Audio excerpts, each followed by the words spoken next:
The fluorescent lights of Seoul National Hospital burned too bright. Raven Adams gripped the metal rail of her hospital bed, her knuckles dark against the white paint, nails digging in so hard she felt the sting. Another contraction tore through her abdomen like a knife twisting, and she couldn't stop the scream that ripped from her throat. "Breathe, Mrs. Adams. You're doing great." The nurse's voice was kind, her English accented but clear. She wiped Raven's forehead with a cool cloth that smelled like antiseptic and something floral. The scent made Raven's stomach turn. Raven looked toward the door for the 100th time. Still empty. Still no sign of him. "Where is he?" Her voice came out hoarse, broken. "Where's my husband?" The nurse's smile faltered, just for a second, but Raven caught it. That flash of pity that cut deeper than any contraction. "I'm sure he's coming. Traffic in Seoul can be." The door opened. Relief flooded through Raven's chest so fast it almost hurt. Thank God, I thought. But it wasn't relief she should have felt. Terrence Adams walked into that delivery room like he was entering a business meeting, not the birth of his first child. His Jordan sneakers squeaked against the linoleum floor. His leather jacket, the expensive one Raven had saved 3 months to buy him for his birthday, caught the harsh light. His cologne, that woody scent she used to love, now made her want to vomit. And behind him, her hand tucked into his elbow like they were at a Sunday brunch, was Janelle, her best friend, former best friend, the woman who'd held Raven's hand when she took the pregnancy test, who'd promised to be the baby's godmother, who'd sat in Raven's tiny Seoul apartment and cried about her own divorce just 2 months ago. Janelle's belly was flat under her tight dress. Her makeup was perfect, lips glossy, edges laid like she'd spent hours in front of a mirror. She looked nothing like a woman in crisis. She looked like a woman who'd won something. "Terrence." Raven's voice cracked. Another contraction hit, and she doubled over, gasping, but her eyes never left them. "Janelle? What are you?" Terrence didn't come closer. He stood 3 feet from her bed, far enough that she couldn't touch him even if she reached out. His jaw was set, that muscle twitching the way it did when he'd made up his mind about something. When he'd decided to move to Seoul for the teaching job without asking her opinion. When he'd told her they couldn't afford a bigger apartment. When he'd stopped saying, "I love you," and started saying whatever instead. "I need you to sign something." His voice was flat, emotionless, like he was asking her to co-sign a loan. "Sign what?" Raven gasped, writing out the pain. "Baby, what are you talking about? The baby's coming. Our baby. That's why I'm here." He pulled a manila envelope from inside his jacket. The sound of paper sliding against leather made Raven's skin crawl. "I needed to do this now, before everything gets complicated." The nurse stepped forward, her voice sharp. "Sir, this is not the time. Your wife is in active labor. Whatever this is can wait. It can't wait." Terrence's eyes finally met Raven's, and they were cold, empty, like looking at a stranger wearing her husband's face. "I'm sorry, Ray. I really am. But I can't do this anymore." He opened the envelope and pulled out papers. Official papers with Korean and English text, stapled together, edges crisp. Divorce papers. He was handing her divorce papers while their baby was literally trying to enter the world. "You're joking." Raven's laugh came out broken, hysterical. "This is a joke. Some kind of sick." "I'm not joking." Terrence set the papers on the rolling table beside her bed, right next to her water cup and the blood pressure monitor. "Janelle and I have been together for 6 months. We're in love. Real love. Not whatever this was. 6 months. The word echoed in Raven's head. 6 months meant this started when she was 3 months pregnant. When she was throwing up every morning and he'd stopped holding her hair back. When she'd needed him to rub her feet after standing all day teaching English to Korean elementary students, and he'd claimed he was too tired. "Janelle?" Raven turned to her, to the woman who'd been in her wedding, who'd helped her move to Seoul, who'd promised to always have her back. "Say something. Tell me this isn't real." Janelle's face flickered, just for a second. Something that might have been shame. But then Terrence's hand found hers, and whatever guilt was there vanished. I'm sorry, Raven. I didn't mean for it to happen. But Terry and we just connect. In ways that, get out. The nurse's voice cut through like a blade. She physically stepped between them and Raven's bed. Get out now or I call security. She needs to sign first. Terrence's voice rose. I need this done legally. I need. Another contraction hit, the worst one yet. Raven's scream filled the room, bouncing off the walls, mixing with the beeping of machines and the rushing of her own blood in her ears. The pain was everywhere. Inside her, around her, a living thing trying to tear her apart.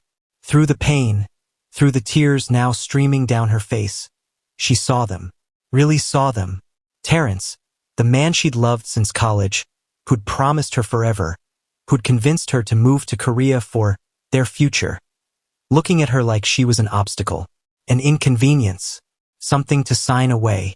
And Janelle, wearing the earrings Raven had bought her from the Dong Demon Market.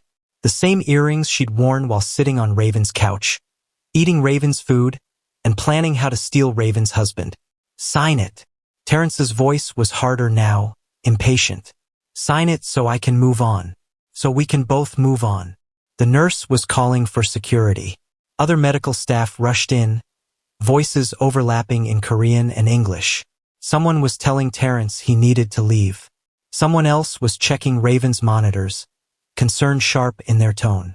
But Raven barely heard any of it. Because standing in the doorway, watching the entire scene with eyes so dark they looked black, was a man she'd never seen before. He was tall, taller than Terrence. His hair was the color of expensive chocolate, styled back from his face in a way that looked effortless but probably cost more than Raven's rent. He wore a black suit that fit him like it had been sewn onto his body. No tie, the top 2 buttons of his white shirt undone. And on his hand, his right hand, were rings.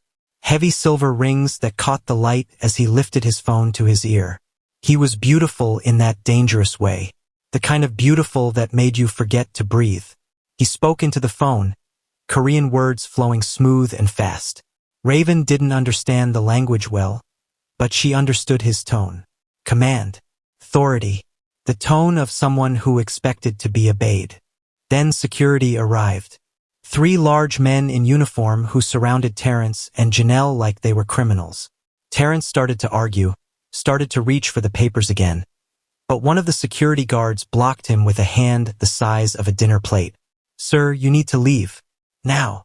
I have rights. That's my wife. That's a woman in labor who you're harassing. The strange man's voice cut through everything. He'd moved closer, still in the doorway, but his presence filled the room. You have no rights here. Not anymore. His English was perfect, barely accented, each word precise. His eyes never left Terrence's face, and something in his gaze made Terrence go pale.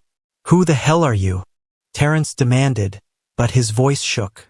The man smiled, and it wasn't kind. Someone who doesn't appreciate men who abuse women. Leave now while you still can. It wasn't a suggestion. It was a promise.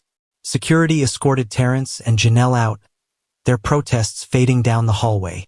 The unsigned divorce papers sat on the table, forgotten. The room slowly quieted, just the sound of machines beeping and Raven's ragged breathing. Mrs. Adams. The doctor had arrived, scrubs clean, mask on, eyes focused. It's time. Your baby is ready. And then everything blurred into pushing and pain and voices telling her she was doing great. She was almost there. Just one more push. The strange man disappeared from her mind as her body took over, as instinct and agony and desperate hope consumed everything else. Until finally, she heard it. A cry. High-pitched and angry and absolutely perfect.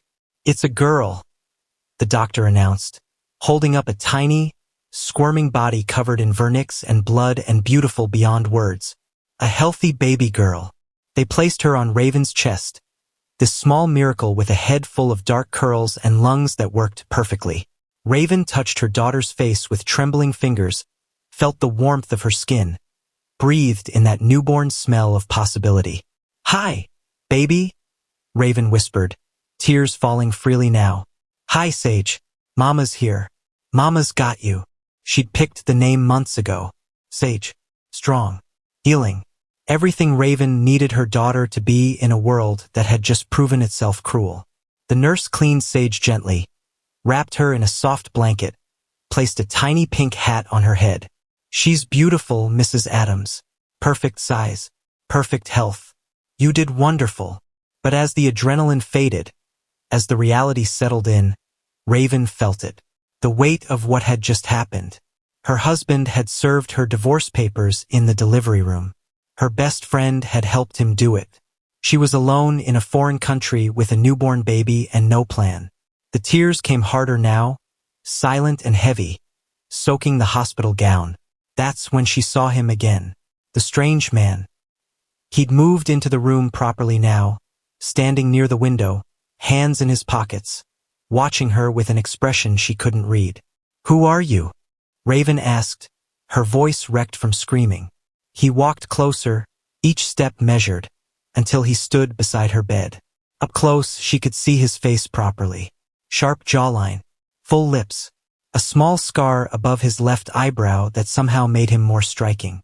And those eyes, deep brown with something burning behind them. "My name is Mason Seo," he said quietly, "and I have a proposition for you. Before we dive into what happens next, if you're new here, make sure you hit that subscribe button. Trust me, you don't want to miss what comes next. Turn on notifications so you're the first to know when we drop more stories like this. And drop a comment telling me what country you're watching from and what time it is there right now. I love seeing where you all are in the world. Now, let's see what Mason Seo wants with Raven. The hospital room felt smaller with Mason Seo in it. Like his presence took up more space than his body should, pushing against the walls, making the air thicker.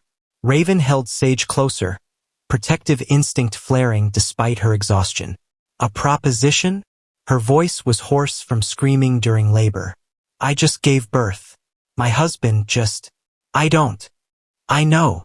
Mason's voice was gentle, which somehow made him more unsettling. Men who looked like him, who carried themselves like walking weapons, weren't supposed to sound gentle. "I apologize for the intrusion, but I witnessed what happened, and I can't walk away without offering help." "Why?" Raven's eyes narrowed.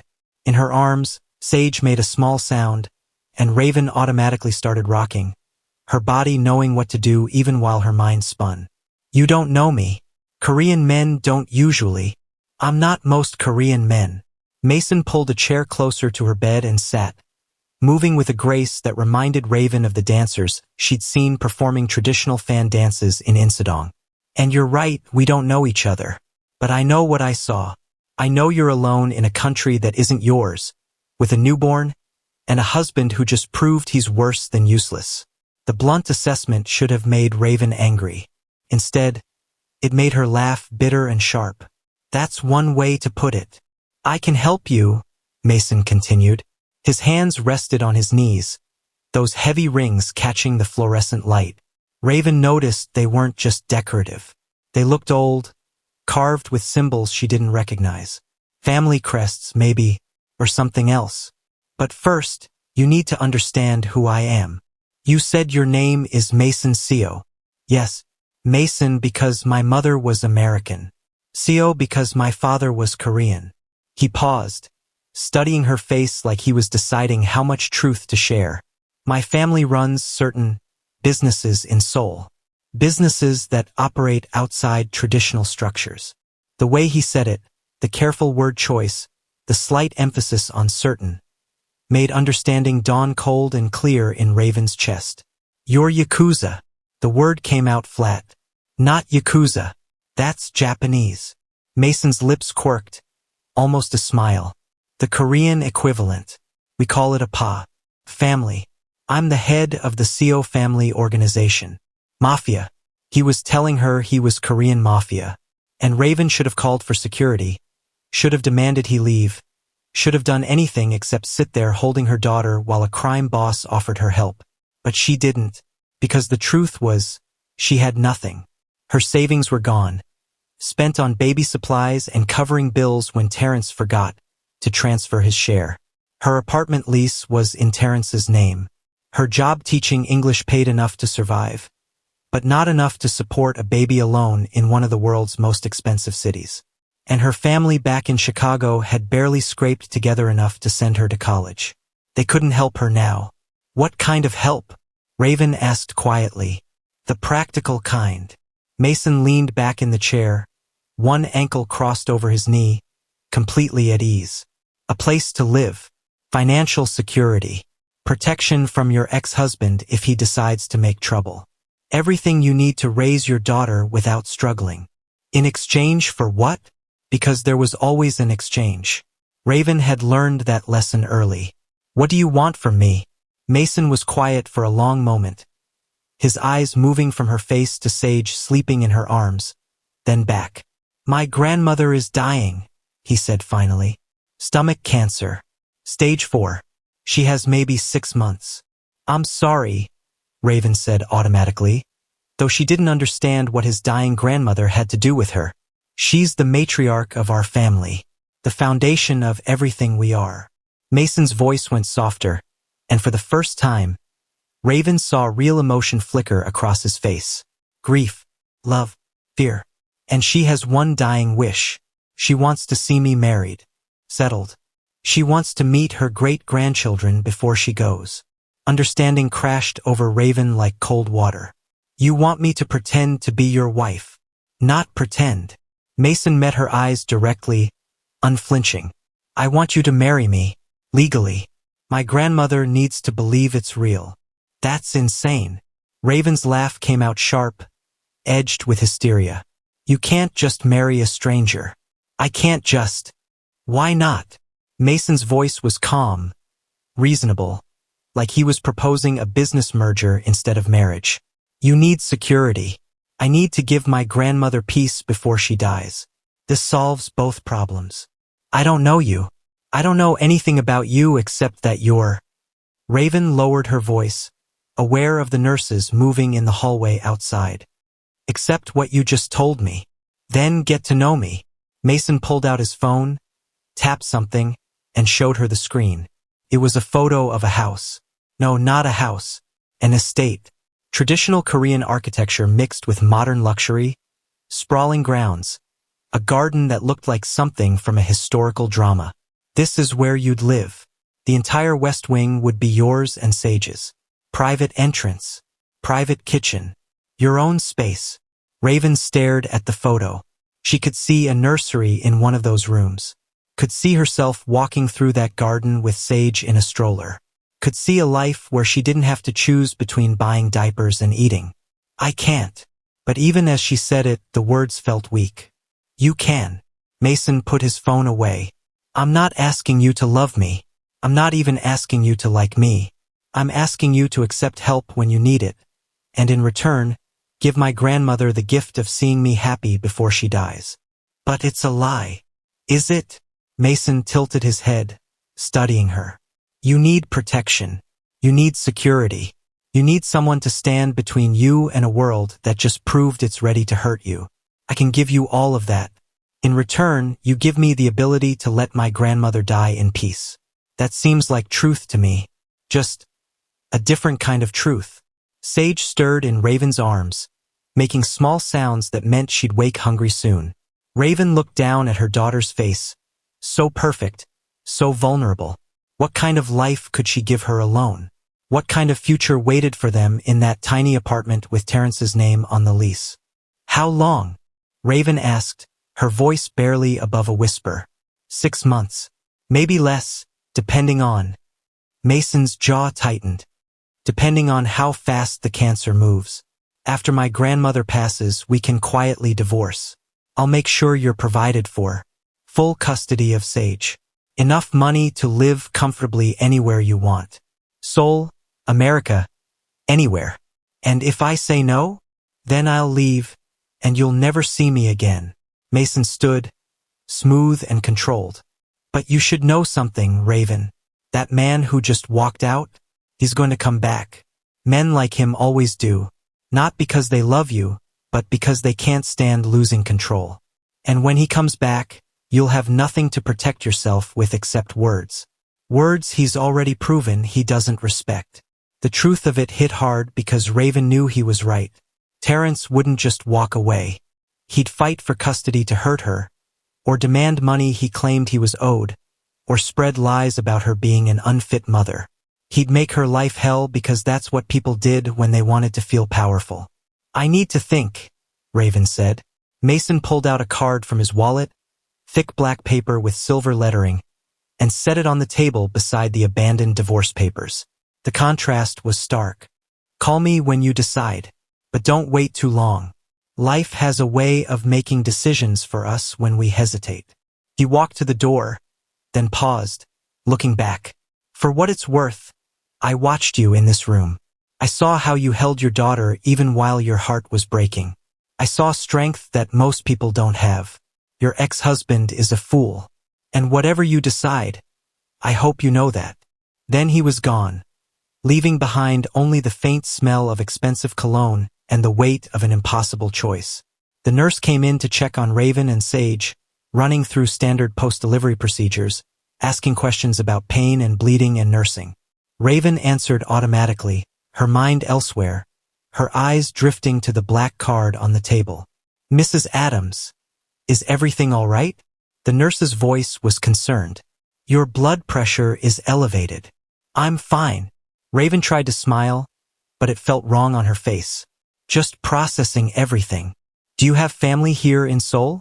Someone we can call?" "No. No family." The words tasted like ash. The nurse's expression softened. "The social worker will visit tomorrow. She can help with resources for single mothers, housing assistance, that kind of thing." Resources. Assistance. Words that meant charity, meant pity, meant barely surviving while everyone looked at her and saw someone who couldn't manage her own life. Raven had spent her whole life avoiding that look. Had worked 3 jobs to pay for college. Had moved across the world to teach because she believed in building something better. And now here she was, back at square one, except this time with a baby depending on her. She looked down at Sage, studying every feature. Her daughter had Terrence's nose, which Raven would have to learn to love separately from the man who gave it to her. But she had Raven's mouth, her chin, her determined little frown even in sleep. "I won't let you grow up watching me struggle," Raven whispered to her. "I won't let you grow up thinking that's all women can do. Survive. Accept. Make do." Sage's tiny hand wrapped around Raven's finger, grip surprisingly strong. And just like that, Raven made her decision. She waited until visiting hours started the next morning. The social worker had been and gone, leaving pamphlets about government assistance and women's shelters, information that made Raven's stomach turn because she remembered her own mother sitting at their kitchen table sorting through similar pamphlets after Raven's father left. The cycle ended here, today. Raven picked up the black card, noticed how heavy it felt for just paper. Mason Seo's name was printed in English and Korean, with a phone number below. No business title, no company name, just his name, like that was enough. Maybe it was. She called. He answered on the second ring. Raven. Not hello or who is this. Just her name, like he'd been expecting the call. Like he'd known she'd make this choice. "I have conditions," Raven said, her voice steadier than she felt. "Tell me." Sage comes first. Always. If anything you ask me to do puts her at risk, the deal is off. Agreed. I want everything in writing. The marriage terms, the divorce terms, the financial arrangements. Everything legal and clear. My lawyer will have contracts ready by this afternoon. And I want the truth. Raven gripped the phone tighter. About what you really do. About what your family is. I won't walk into this blind. Mason was quiet for a moment. Then, that's fair. But Raven, understand that once you know, you can't unknow. Some truths change how you see the world. The world just changed pretty dramatically for me already, Raven said drily. I think I can handle more truth. Then I'll tell you everything. She could hear something in his voice. Respect, maybe, or approval. When can you leave the hospital?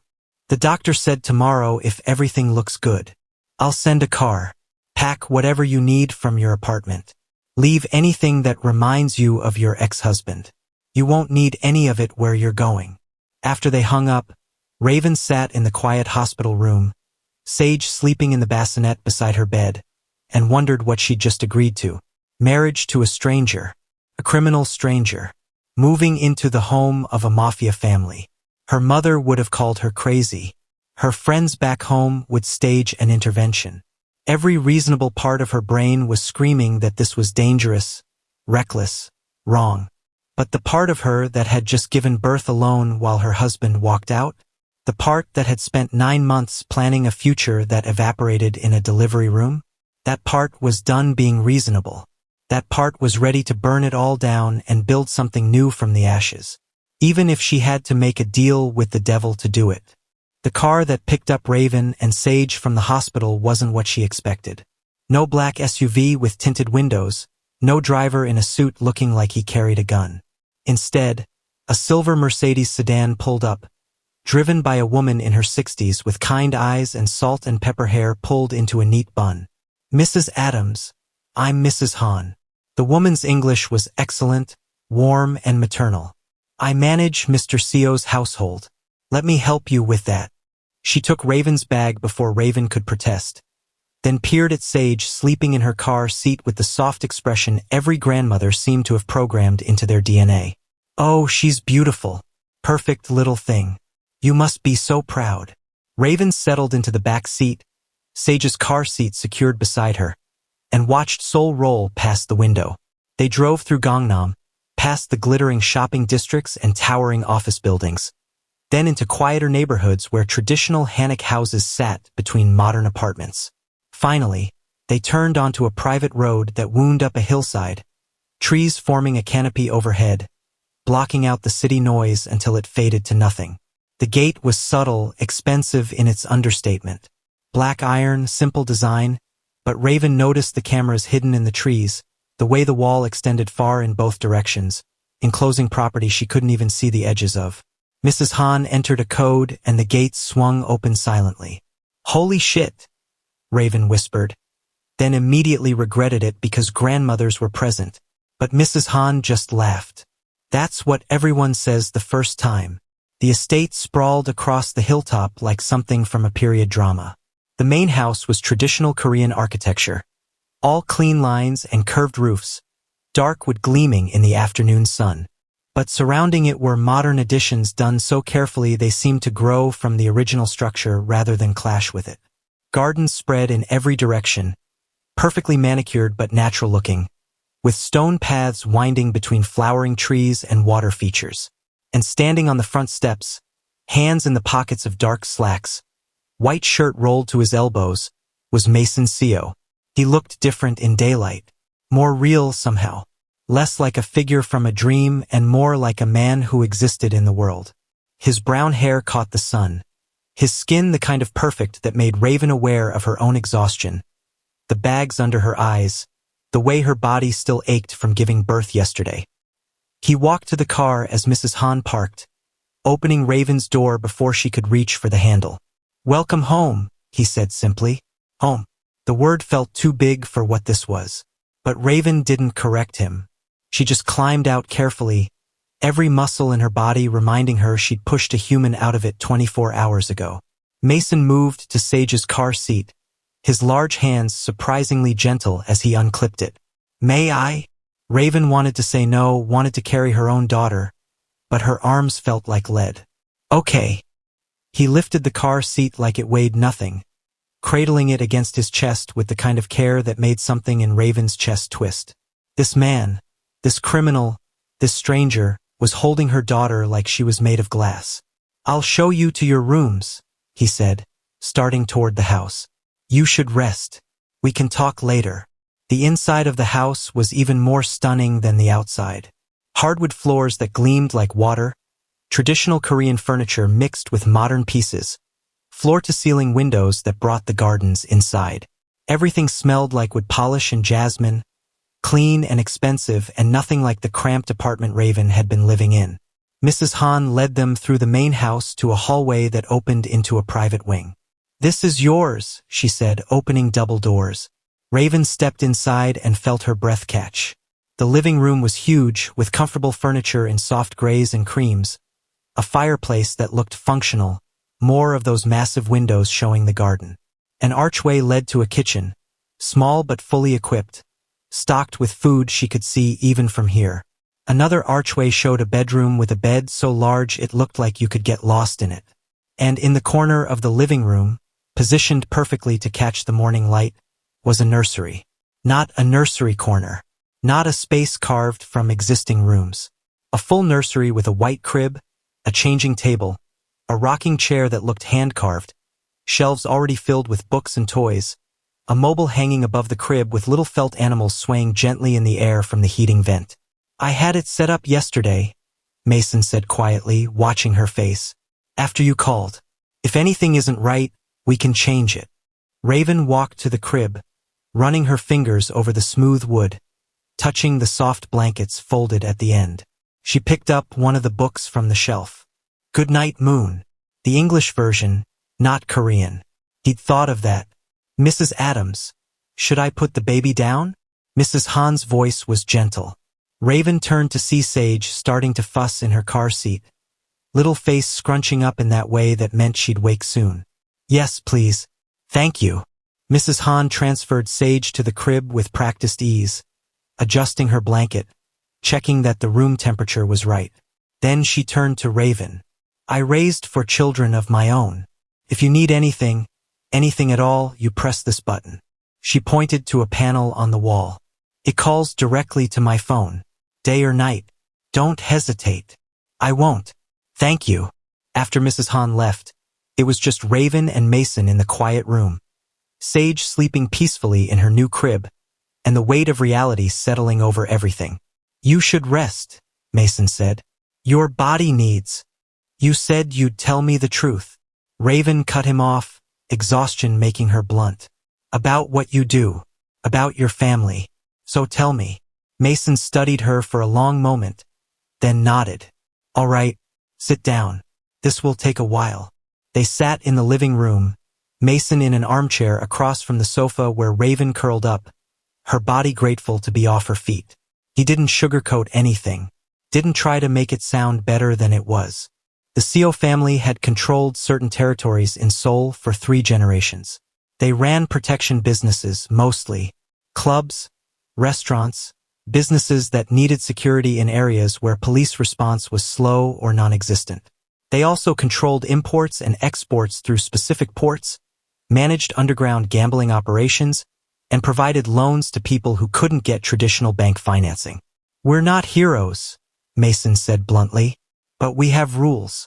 No drugs, no human trafficking, no violence against civilians who aren't involved in the business. We take care of the neighborhoods we operate in. People know if they have a problem the police won't help with, they can come to us." "That's still illegal," Raven pointed out. "Still criminal." "Yes." Mason didn't flinch from it. "It is. And if that's something you can't live with, I'll understand. I'll still help you find a safe place to stay, get you settled financially. The offer doesn't have to include marriage if you can't accept what I am." Raven was quiet, thinking. Back home in Chicago, she'd known neighborhoods where the police didn't come, where community leaders who technically broke laws were the only thing standing between people and chaos. She'd never been part of that world, had worked hard to get out and stay out, but she understood it wasn't as simple as good and evil. "Your grandmother," she said finally. "Does she know what you do?" "She knows everything. She helped build this organization with my grandfather." Mason's voice softened talking about her. "She's the reason we have the rules we have. The reason we take care of people instead of just taking from them. I want to meet her. Tomorrow if you're feeling up to it. She's eager to meet you." Mason leaned forward, elbows on his knees. "But Raven, you need to understand. Marrying me means joining this family. People will know who you are. They'll treat you with respect because of my name, but they'll also watch you, judge you. You'll be safe, but you won't be anonymous." "I stopped being anonymous the second Terrence handed me divorce papers in a hospital," Raven said drily. "I'm sure that story is already spreading through the teaching community. Black woman married to black man, both American, dramatic delivery room divorce. That's gossip gold." Mason's expression darkened. "If he contacts you, what? You'll have him killed." Raven meant it as a joke, but Mason's face stayed serious. I'll have him strongly encouraged to stay away. Permanently. He held her gaze. I don't take threats to my family lightly. Once we're married, you're my family. That means something in my world. The intensity in his eyes made Raven's breath catch. This wasn't a game to him. Wasn't just about his grandmother. He meant what he said about protection, about family, about the weight of his name. Okay, Raven said quietly. Then let's do this. Let's get married. The ceremony will be next week. Small, just family. My lawyer is drawing up the contracts I promised you. You'll have time to review everything with your own lawyer if you want. I don't have a lawyer. I'll provide one, independent from my family, so you know the advice is really for your benefit. Mason stood. For now, rest, recover, get to know the house. Mrs. Han will bring you meals. If you need anything else, anything at all, ask. He walked to the door, then paused. Raven, thank you for trusting me with this. I know it's not easy. After he left, Raven sat in the quiet luxury of her new home, listening to Sage's soft breathing from the nursery, and tried to process the past 48 hours. 2 days ago, she'd been a married woman about to become a mother. Now she was divorced, living in a mafia boss's house, and planning to marry said mafia boss to help his dying grandmother. Her life had become a K-drama plot. Raven laughed, the sound startling in the quiet, and realized she was crying too. Exhaustion, hormones, shock, everything hitting at once.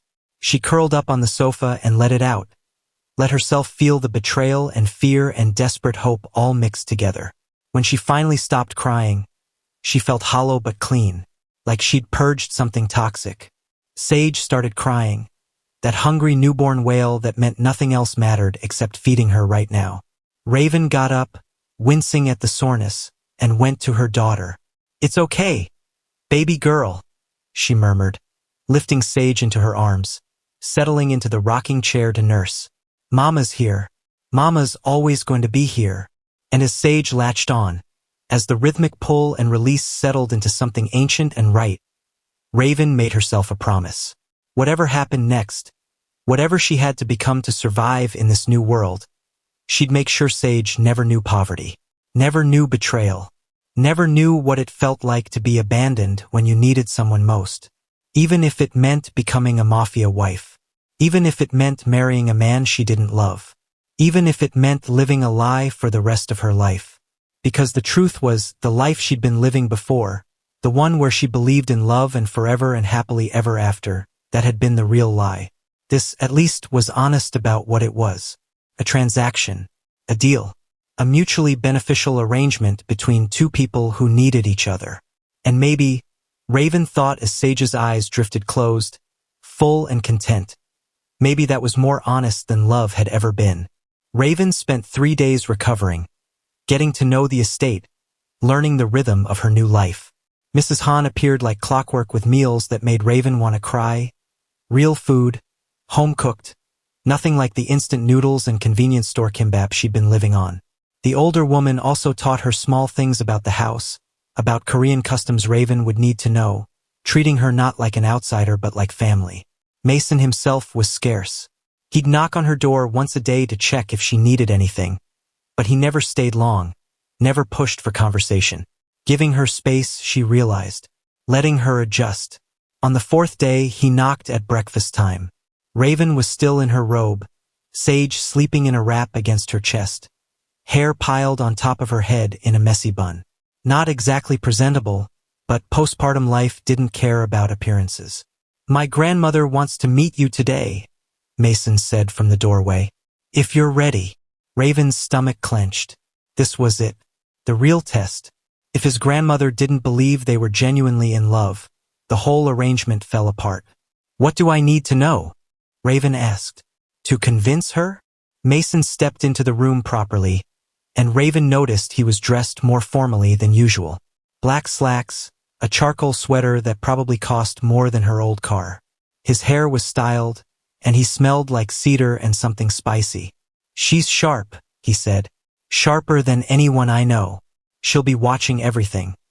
How we look at each other, how we move around each other, whether we're comfortable or performing. So we need to perform really well. No. Mason moved closer, close enough that Raven could feel the warmth coming off him. We need to stop performing. She'll see through perfect. She'll see through trying too hard. Then what do we do? Mason reached out slowly, giving Raven time to pull away. When she didn't, his hand came to rest on Sage's back, feeling her breathe through the wrap. The gesture was tender, intimate, the kind of thing a real father would do. We tell her a version of the truth, he said quietly. That I saw you when you needed help. That something in me recognized something in you. That I couldn't walk away even though I should have. Is that true? Raven asked, searching his face. More than you'd think. His eyes met hers, and Raven saw something there she hadn't noticed before. Loneliness. The kind that came from being powerful but isolated. Get dressed. Wear something comfortable. She won't judge you for looking like a new mother. She'll judge you for pretending you're not.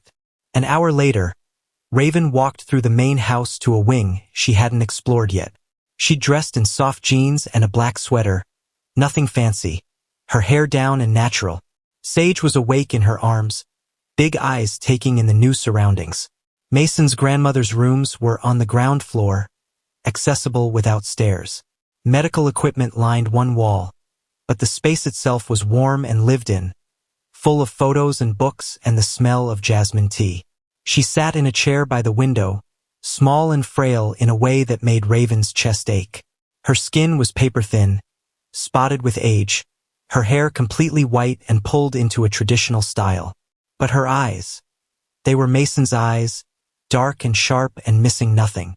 Halmiani, Mason said, speaking Korean, then switching to English. This is Raven Adams.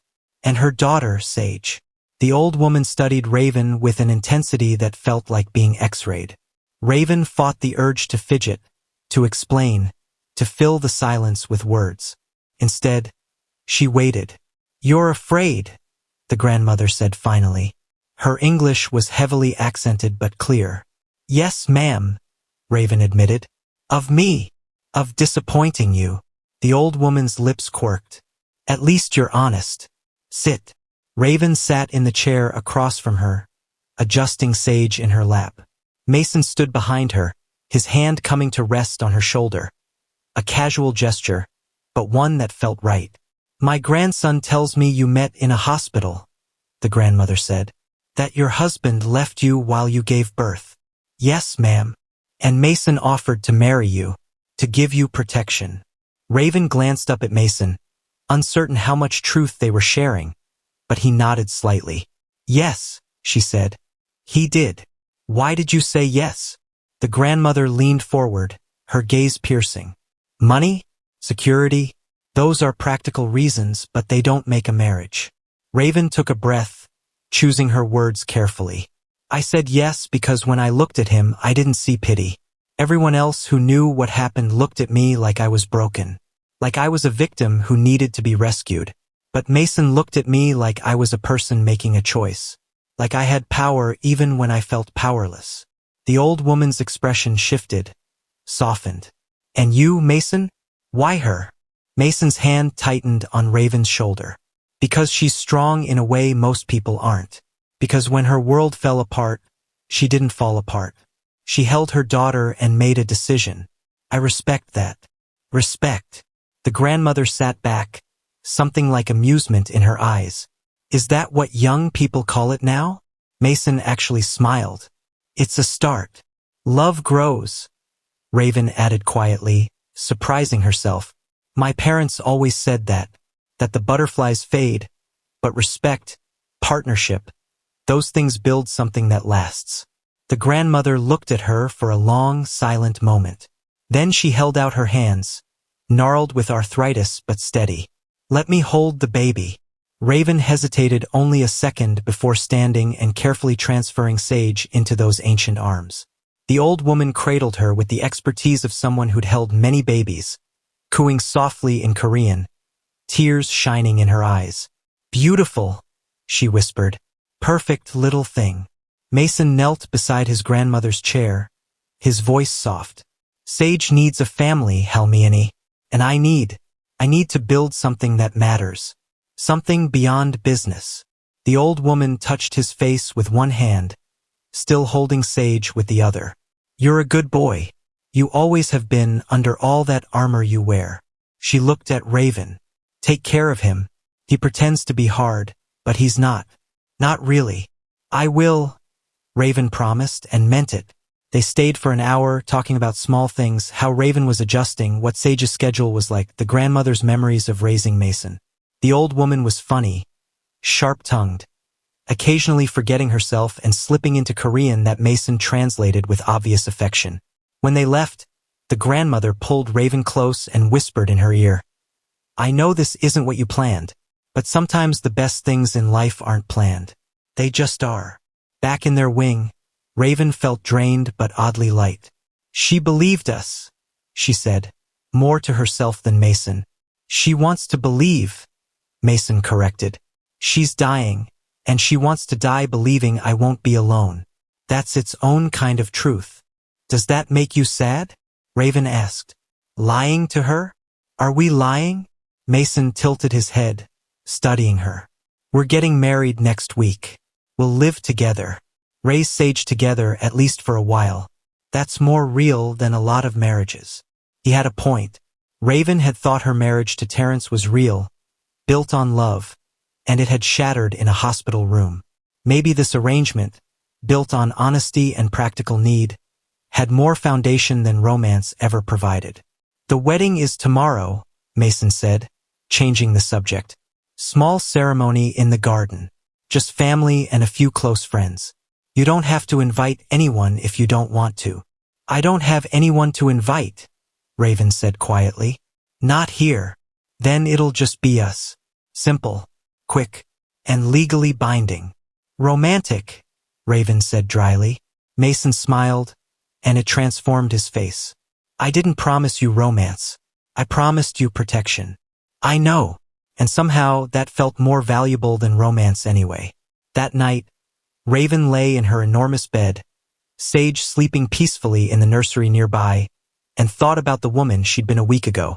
That Raven had believed in love stories, had believed that if you were good and kind and worked hard, the universe rewarded you. This Raven knew better.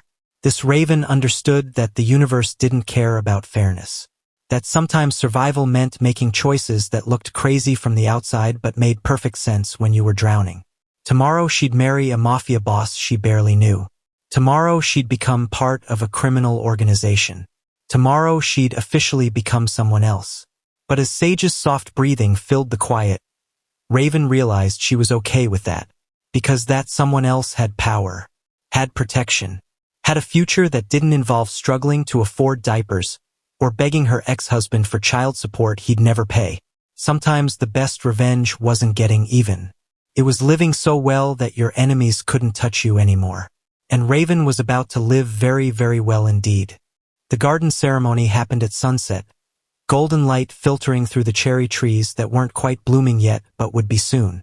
Raven wore a dress Mrs. Han had somehow procured, ivory silk that skimmed her post-pregnancy body without clinging, elegant without being bridal. Her hair was styled simply, her makeup light, and she carried Sage in her arms instead of a bouquet. Mason stood under an archway woven with early spring flowers, wearing a dark suit that made him look like he'd stepped out of a magazine. His family surrounded them. Aunts, uncles, cousins, all dressed formally, all watching Raven with curiosity and something that might have been approval. His grandmother sat in a wheelchair in the front row, oxygen tubes in her nose, but her smile was radiant. The officiant spoke in Korean, then English, traditional vows that felt surreal coming out of Raven's mouth. I, Raven Adams, take you, Mason Seo. Words that meant forever, even though they both knew this had an expiration date. When Mason slipped the ring on her finger, white gold with 3 small diamonds, understated and beautiful, his hand was steady. When Raven did the same for him, her hand shook. You may kiss the bride. Mason's eyes asked a question. Raven nodded slightly. His hand came to cup her face, gentle, careful of Sage sleeping between them, and he kissed her. Soft, brief. The The kind of kiss that sealed contracts, not promises. But Raven felt it down to her toes anyway. The reception was elegant and subdued, held in a pavilion that overlooked the gardens. Food appeared in waves, Korean dishes Raven had never seen before, and wine that probably cost more than her old monthly rent. People congratulated them, welcomed Raven into the family, cooed over Sage. And through it all, Mason stayed close. Not hovering, just present. His hand on the small of her back. His body angled toward hers. Playing the devoted husband so well that Raven kept forgetting it was an act. Late in the evening, after his grandmother had been wheeled back to her rooms, after most guests had left, Mason found Raven standing alone on the pavilion's edge, looking out at Seoul's lights far below. "You did well today," he said quietly. "I said words and wore a dress. Not exactly difficult. You made my grandmother happy.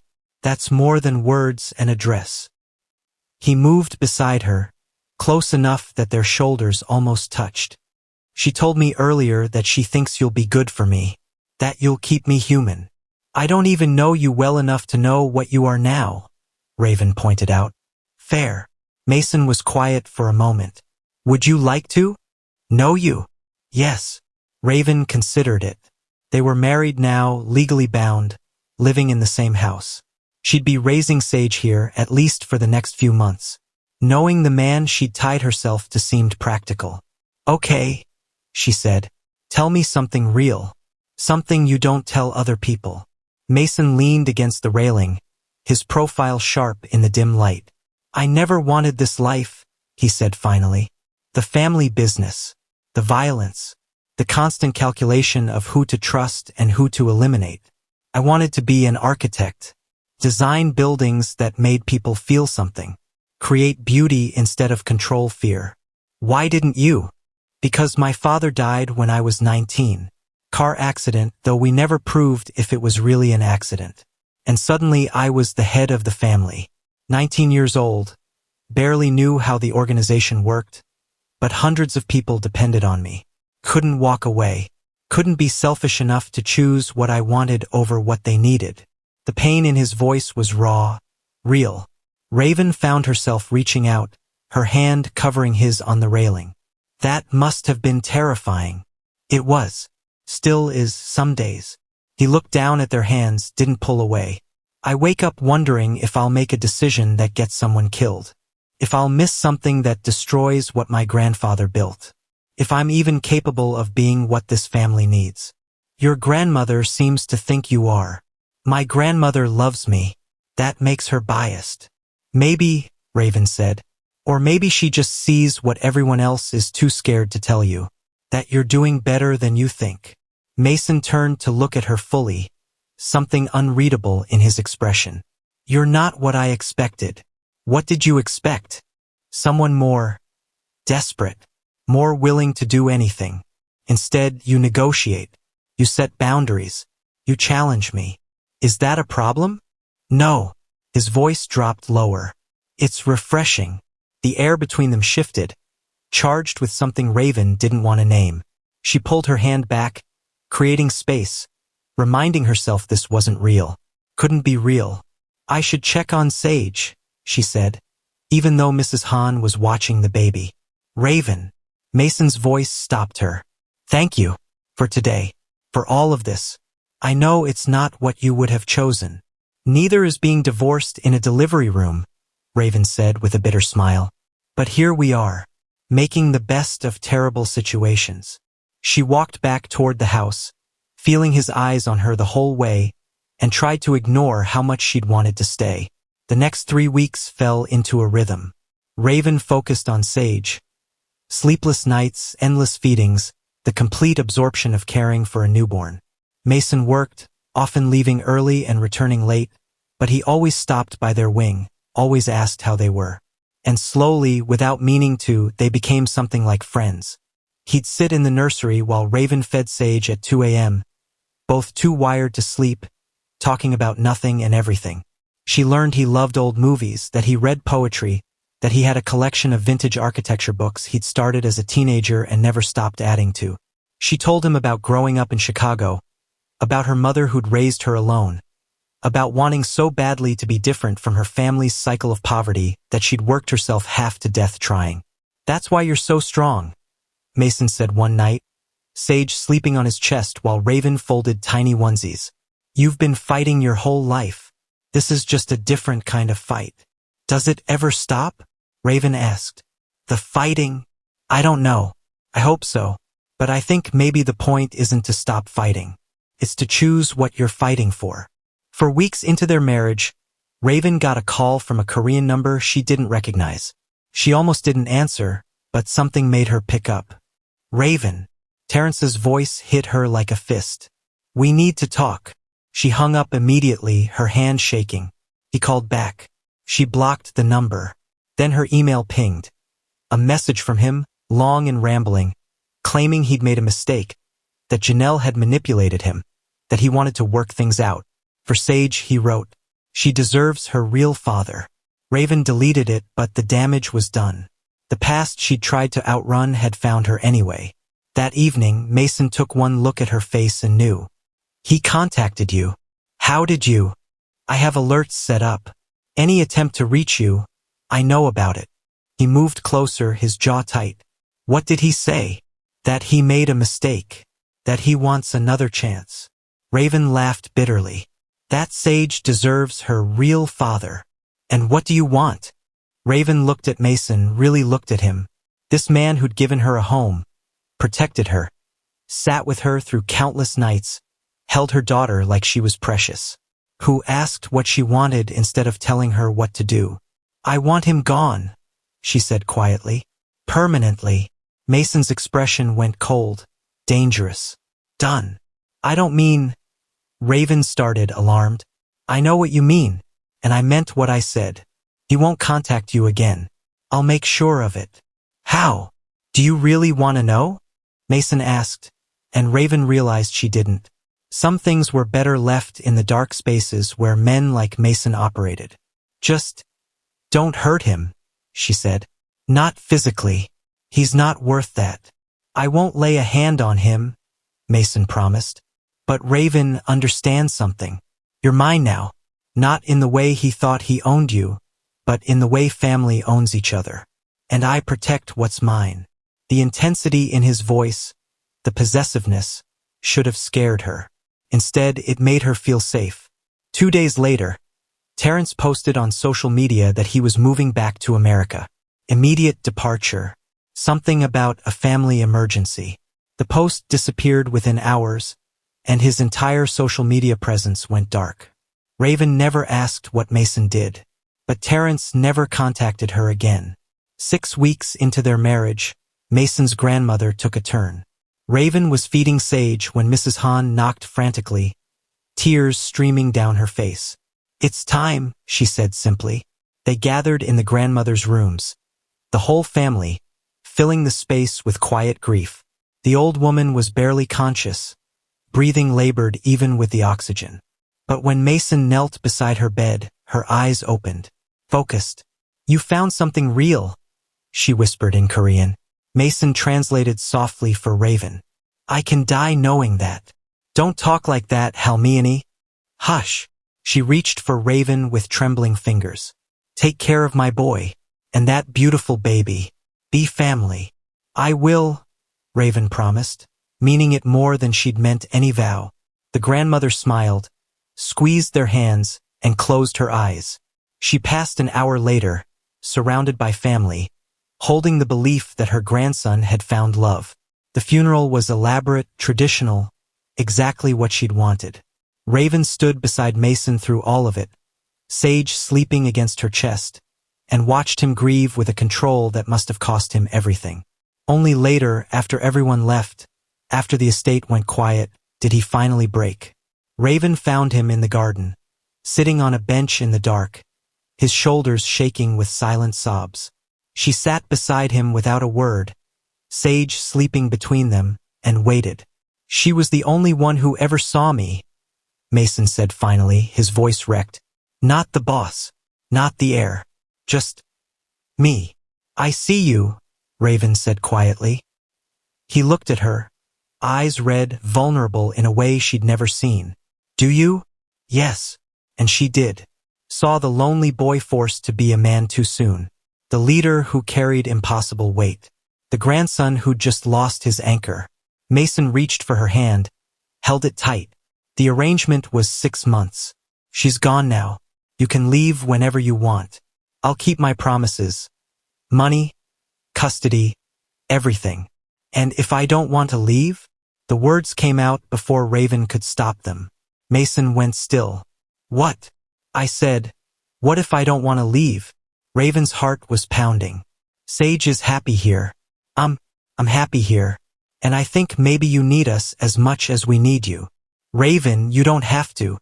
I'm not saying I love you, she interrupted. I'm not saying this is forever. I'm just saying, maybe we don't have to end this yet. Maybe we see where it goes. This isn't the life you wanted, Mason said.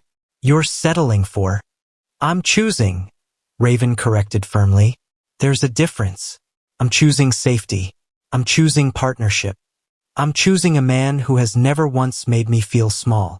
Mason pulled her close, carefully, giving her space to pull away. When she didn't, his arms wrapped around her and Sage both, holding them like they were the only solid things in his world. Okay, he whispered against her hair. Okay, we'll see where it goes. And maybe it wouldn't be forever. Maybe they'd drift apart once the grief faded, once Raven's wounds healed, once the reasons they'd come together dissolved. But maybe, just maybe, they'd build something real from the wreckage. Something that started as survival and became choice. Something that looked like family. Raven pulled back just enough to see his face, to see the hope and fear warring in his expression. And she smiled. Thank you, she said simply. For everything. Thank you, Mason replied. For staying. And there in the dark garden, under stars that didn't care about mafia bosses or divorce papers or the complicated ways people found each other, they made a new promise. Not forever. Not perfect. Just more. More time. More chance. More possibility. And sometimes that was enough. 3 months later, Raven pushed Sage's stroller through the estate gardens, watching her daughter giggle at the butterflies, and felt something close to peace. Mason walked beside her, his hand occasionally brushing hers, comfortable in a way that had grown between them like the spring flowers blooming everywhere. Her phone buzzed. A message from a Chicago number. Her mother. Saw your pictures online. The estate looks beautiful. He better be treating you right. Raven smiled and typed back. He is. We're good, Mama. Really good. And she meant it. This wasn't the life she'd planned. Wasn't the love story she'd dreamed of. But it was hers. Built on honest need and mutual respect and the choice to keep choosing each other every day. Mason's grandmother had been right. Sometimes the best things in life weren't planned. They just were. And this, whatever this was becoming, was pretty damn good. What are you smiling about? Mason asked. Nothing, Raven said, slipping her hand into his. Just thinking how far we've come from that hospital room. Regret it. Not even a little. And she didn't. Because revenge wasn't always about destroying the people who hurt you. Sometimes the best revenge was building a life so good that they became irrelevant. And Raven's new life? It was fucking excellent. And that is the story of Raven and Mason. Tell me in the comments what your thoughts are. I'd like to hear from you, and don't forget to like, share and subscribe so you never miss our mind-blowing stories. Until next time.